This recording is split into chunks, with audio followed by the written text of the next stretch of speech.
Shalom warga kerajaan sorga, Kingdom Daily Devotion di pagi yang indah ini diambil dari 2 Timotius 4 ayat 16-17, berjudul ketika kita ditinggalkan. Pada waktu pembelaanku yang pertama, tidak seorang pun yang membantu aku. Semuanya meninggalkan aku.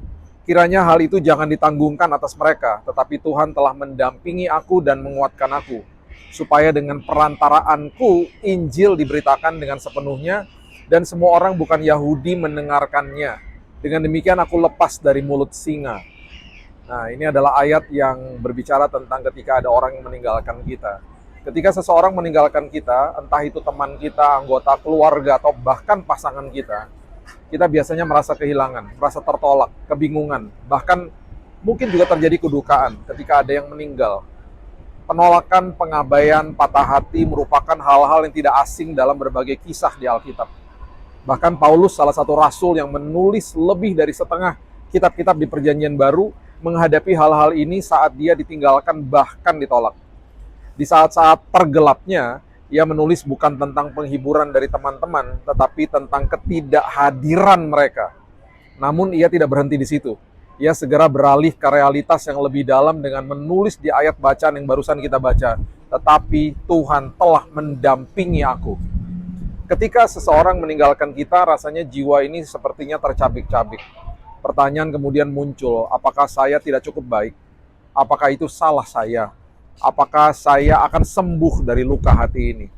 Firman Tuhan mengingatkan kita bahwa ketika ada orang yang meninggalkan kita, Tuhan tetap ada. Kehadirannya tidak goyah, dan kasihnya tidak pernah surut.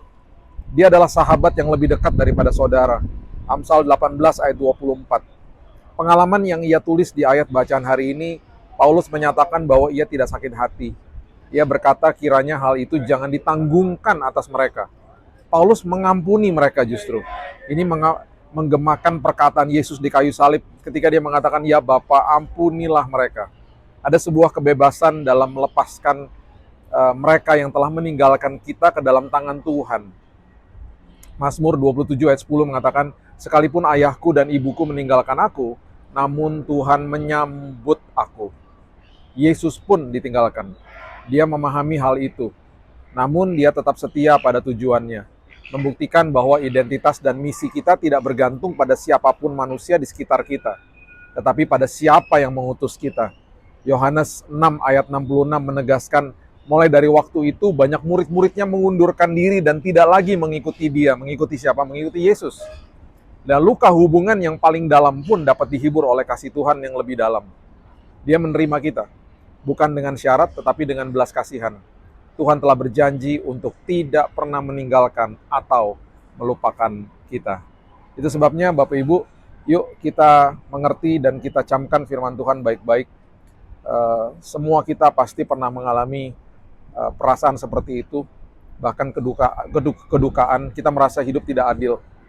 Kita merasa orang lain tidak adil atas hidup kita. Tapi biarlah hari ini kita lepaskan pengampunan, karena itulah dunia. Dunia itu penuh dengan kegelapan. Kita tidak bisa mengontrol apa yang dilakukan oleh orang lain, tetapi kita bisa mengontrol apa yang terjadi di dalam kita. Itu sebabnya hari ini kita percaya bahwa Tuhan tidak pernah meninggalkan kita. Tuhan selalu ada bersama dengan kita. Mari kita berdoa. Bapa yang baik, terima kasih buat hari yang indah. Aku percaya bahwa di hari yang baru ini, kalau jika kami mengalami sesuatu yang tidak enak, merasa bahwa ada orang yang meninggalkan kami, baik itu secara hubungan, baik itu secara kedukaan, Tuhan, ada yang meninggal, orang yang kami kasihi. Kami tahu bahwa penghiburan dari Tuhan itu selalu tepat waktu. Bahkan Alkitab juga mengatakan, kami nggak boleh berduka seperti orang yang tidak memiliki pengharapan.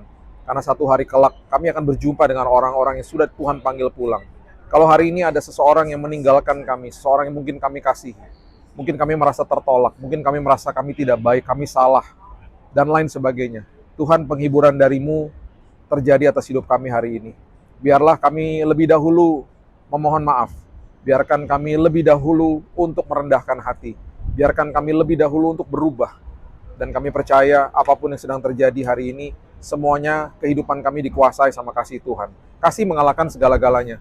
Bahkan kasih mengalahkan kepatahan hati. Kasih mengalahkan kecemasan, kasih mengalahkan ketakutan. Kasih mengalahkan ketika hati kami sepertinya tertolak. Karena kami tahu bahwa kasih Tuhan itu tanpa kondisi. Itu sebabnya hari ini landasi hidup kami Tuhan dengan kasih-Mu yang ajaib. Dan kami percaya kami akan mulai hari yang baru dengan firman Tuhan, dengan kasih Tuhan yang senantiasa membuat hidup kami teguh dan juga puas. Terima kasih Bapa yang baik. Kami buka hari yang baru di dalam nama Tuhan Yesus kami berdoa. Kita sama-sama katakan amin. Have a blessed day dan Tuhan Yesus memberkati.